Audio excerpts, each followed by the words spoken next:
Hello बच्चों, यहाँ पे हमने एक प्रश्न लिया है जो कि है एक त्रिभुज की भुजाएं 7 सेंटीमीटर, 9 सेंटीमीटर और 13 सेंटीमीटर हैं, तो वह त्रिभुज होगा। ऑप्शन दिया है न्यून कोण त्रिभुज, अधिक कोण त्रिभुज, समकोण त्रिभुज या कोई त्रिभुज संभव नहीं है।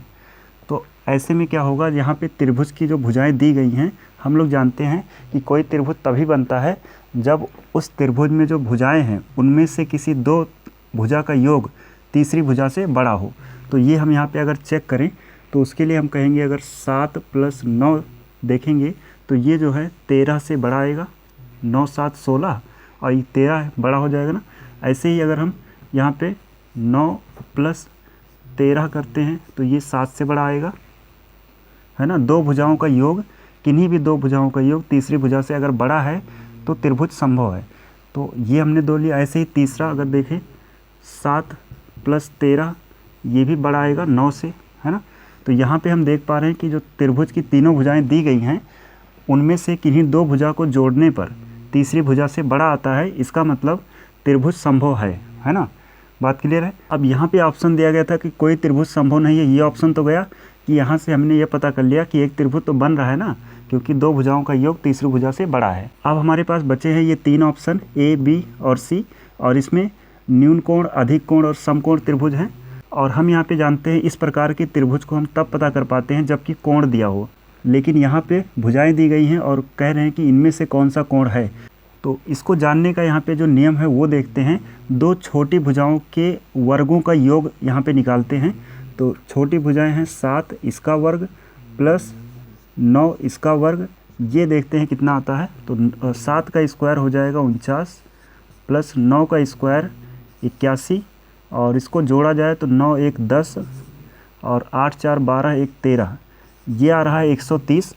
और जो सबसे बड़ी भुजा है उसका स्क्वायर देखते हैं, ये है 13 का स्क्वायर, ये हो जाएगा 169। ठीक है। तो अब यहाँ पे जो दो छोटी भुजाओं का योग है, वर्गों का योग है, वो कितना है 130 है। तो यहाँ पे कहेंगे जो योग है दो भुजाओं के वर्गों का योग अगर ये बड़ा है किससे, तीसरी भुजा के वर्ग से। दो छोटी भुजाओं के वर्गों का योग जो है वो तीसरी भुजा से, यहाँ लिख देते हैं योग, है ना। ये योग अगर तीसरी भुजा की योग से बड़ा है तो यहाँ पे कहेंगे जो त्रिभुज बनेगा वो न्यून कोण त्रिभुज बनेगा। कैसा त्रिभुज होगा, न्यून कोण त्रिभुज। तो क्या यहाँ पे ऐसा है, योग जो है 130 है और जो बड़ी भुजा है उसका वर्ग है 169, तो ये योग तो इससे बड़ा नहीं है ना, तो यानी न्यून कोण त्रिभुज नहीं बनेगा। तो डी ऑप्शन पहले गया था, अब ए चला गया। बात क्लियर है। अगर ये वाला योग इस तीसरी भुजा के वर्ग से बड़ा आता तो हम कहते न्यून कोण बना, ठीक ना। दूसरा केस है अगर ये योग जो है वो छोटा हो जाए तीसरी भुजा के वर्ग से, जो कि यहाँ पे है, इस वाले तीसरी भुजा के वर्ग से ये वाला क्या है, छोटा है ना। तो ऐसे में क्या होता है, ये जो त्रिभुज बनेगा वो होगा अधिक कोण त्रिभुज, अधिक कोण त्रिभुज। ठीक है। और यहीं पे ये जो योग है अगर बराबर हो जाए इस बड़ी वाली भुजा के वर्ग के तो कहेंगे जो त्रिभुज बनेगा वो समकोण त्रिभुज बनेगा, समकोण त्रिभुज। बात क्लियर है।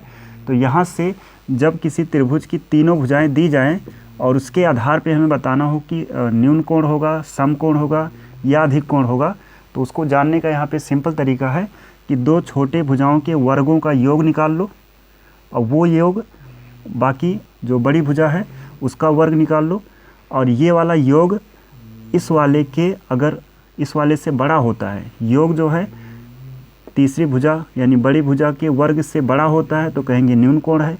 अगर योग छोटा होता है बड़ी भुजा के वर्ग से तो अधिक कोण है, और अगर बराबर होता है तो कहते हैं समकोण त्रिभुज है।